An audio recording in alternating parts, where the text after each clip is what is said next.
Have you ever had one of those months where the money comes in, the money goes out, and at the end of it you look at what's left and think, where did it all go? Not because you were reckless. You weren't. There was no wild spending, no obvious mistake. It just quietly disappeared, the way it always seems to. The bills, the food, the small unavoidable things, and then it's gone, and you're waiting for the next paycheck to do the whole thing again. If that feels familiar, I want to tell you about a book that's almost 100 years old. It's called The Richest Man in Babylon, and one thing I liked about it is that its age is the whole point. These ideas have lasted this long because they're simple, and because they actually work. It's written as a set of old stories set in ancient Babylon, which sounds dusty, but underneath the old language is some of the most practical money advice you'll ever hear. Let me share 3 of its ideas with you. None of them are complicated. That's exactly why they're easy to ignore, and exactly why they matter. The first idea is the foundation the whole book rests on, and most of us have it backwards. Think about how you probably handle money right now. The pay comes in. Then you pay everyone else. The rent, the bills, the cards, the shopping. And whatever happens to survive at the end, that's what you'll save. And we both know how that story usually ends. Nothing survives. There's always something waiting to fill the gap.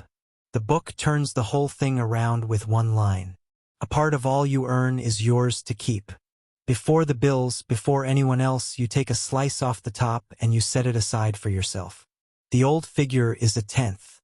1 coin in every 10 stays with you, and then you live on the rest. You know the feeling of paying everyone but yourself. This is the quiet fix for it. Pay yourself first. And here's the strange part that people discover when they actually try it. Life adjusts. You barely notice the 10th is gone, because honestly, it was never going to last anyway. It was just going to dissolve into the noise of the month. So this week, the small shift is simple. The day money comes in, move a little of it out of reach before the month can swallow it.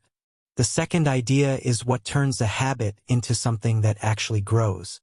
So now you're keeping a little. Good. But the book is clear that a pile of money sitting still is only the beginning. The wealthy man in the story doesn't just guard his savings. He sends them out to work. Each coin earns a little, and those earnings earn a little more until the money is quietly making money on its own. Now, the exact method matters far less than the shift in how you see what you keep. Most of us treat savings as a thing that just sits there, waiting, doing nothing. One thing this book made me think about was that money isn't really meant to sit. Over a long enough time, it's meant to work. Picture 2 people who save the very same amount. One keeps it in a drawer for 30 years, where it sleeps.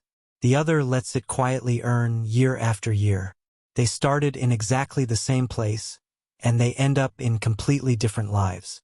You don't need to do anything complicated this week, and you don't need to know all the answers about where money goes.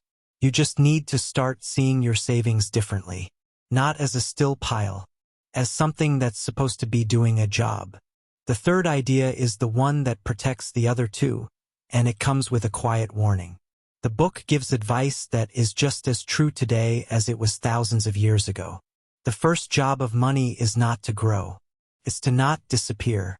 People lose far more chasing big, exciting returns than they ever lose by being patient. The friend with the can't miss opportunity. The thing you have to get in on right now, today, before it's gone. That's how savings vanish. So the rule is caution. Before money goes anywhere, you study it and you ask the people who genuinely understand it, not the ones who are just excited. Protect what you have, because a small amount kept and grown slowly will always beat a large amount won and then lost. So here's a gentle one for this week. If any chance to put money somewhere crosses your path, just sit with a single question. Who would I trust to hand this back to me, and do they actually know what they're doing? If the answer feels shaky, that's your answer. So let's make this real. You don't need to rebuild your finances this week. Just try these. First, the day your next pay arrives, move a 1/10 of it out before you pay a single bill. If a 1/10 feels like too much, make it a 20th. The exact number matters far less than the habit of paying yourself before the world takes its share. Second, Look at whatever savings you already have and ask one honest question. Is this money sleeping or is it working? You don't have to act on the answer yet. Just see it clearly. And if you only do one thing, do the first. Move a little off the top just once. Everything in this book grows from that single quiet act. One thing I've started realizing is that most of life's problems aren't new. Feeling stuck, feeling uncertain, feeling behind. Millions of people before us have experienced the same things. That's why books are so useful. They compress decades of experience into a few hundred pages. We don't have to learn everything the hard way. We can borrow wisdom. Life is hard. Borrow wisdom. I'll see you in the next one. This is educational and reflective content, not financial, medical, or legal advice.